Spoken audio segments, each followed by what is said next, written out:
What is going on? My name is John Paul, and we are going to be talking about Outer Banks Season 2, and what could possibly happen in Outer Banks Season 2 or Outer Banks Season 3. We're just going to be all over the board about Outer Banks. So if you haven't watched Outer Banks, please pause, save this video for later, and come back to it when you're done watching it.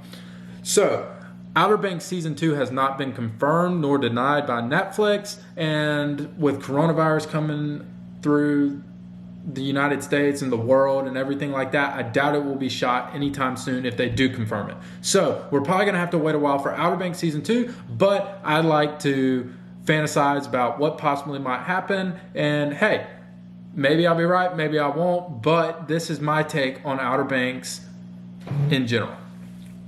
So, we all know that Sarah and John B are on a cargo ship heading towards Nassau.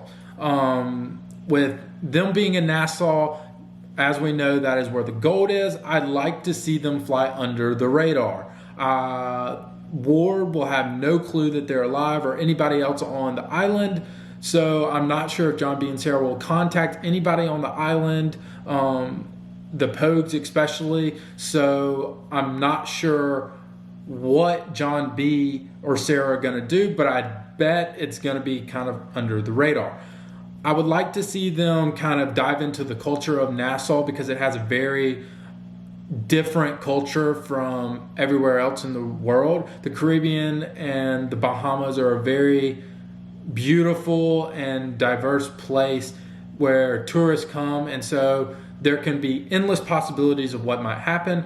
But my take on it is John B and Sarah get to the island. They go to the cut side of Nassau, so the less rich side, the less high society side, and more of the working class side, and maybe befriend some of the locals. Maybe someone their age that they can kind of connect with really quick and bring into sort of the Pogue gang.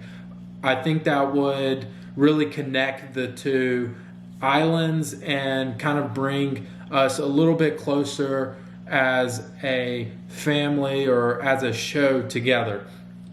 Also, since we're going to be kind of going back and forth from Nassau and Outer Banks, I really am curious about who's going to be the leader of the Pogues on Outer Banks, who's going to really take control and lead the gang into maybe possibly going to see John B and Sarah, or if they even know what they're going to do from there. Are they going to try and incriminate Ward? Because most likely Ward's going to be released from the police because they have no evidence, and John B running is very incriminating.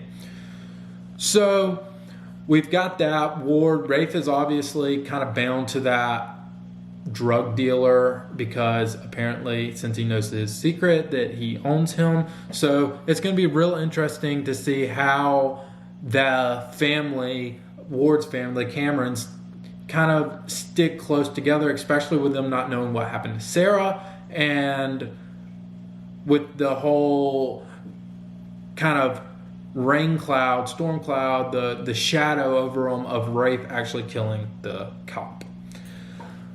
With that being said, what do I think would be best for the Pogues is for them to sit tight and hopefully wait on them to either find the boat, the body, or anything of John B and Sarah. And without them being found, I think that gives them kind of a little bit of hope, kind of like John B with his dad.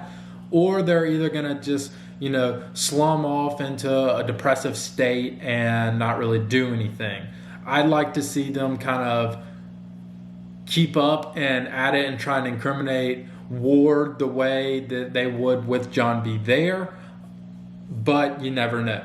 Anyways, also Netflix producers, if you would like to cast me for Outer Banks Season 2, maybe I could be the young guy or kid that John B and Sarah meet on Nassau. I think that'd be an amazing opportunity. So I'll leave my email down below. So if you wanna call me in for a casting opportunity, I think that would be amazing.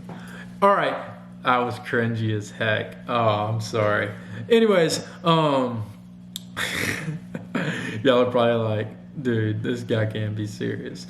Anyways, back to what I was saying, overall, Outer Banks was a great show. I really liked it. There was a few things that I didn't like. One of them being that people didn't really respect, or Pogues really didn't respect John B, Key, JJ, even Sarah didn't really respect Pope's scholarship opportunity. I think that would be a very big role in Pope's life. So they should have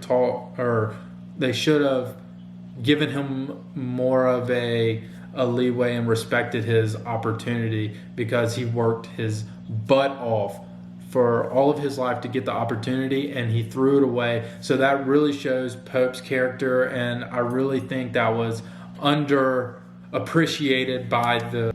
Alright, I think my battery died right around when I was finishing up talking about how Pope and his scholarship were not really respected by the gang.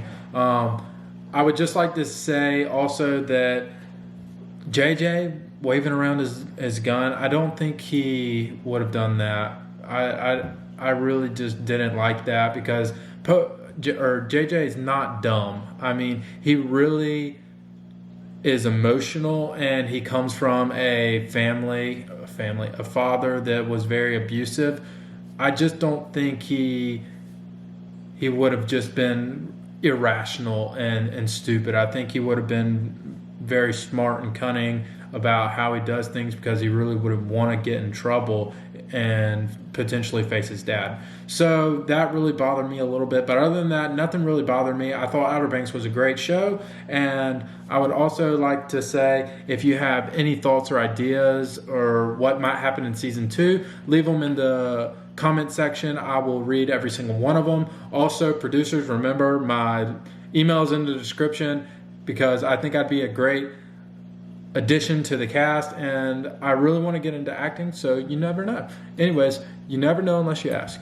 Anyways, I hope every single one of you has a great day. Remember to like and subscribe, and I will see you guys later. Bye.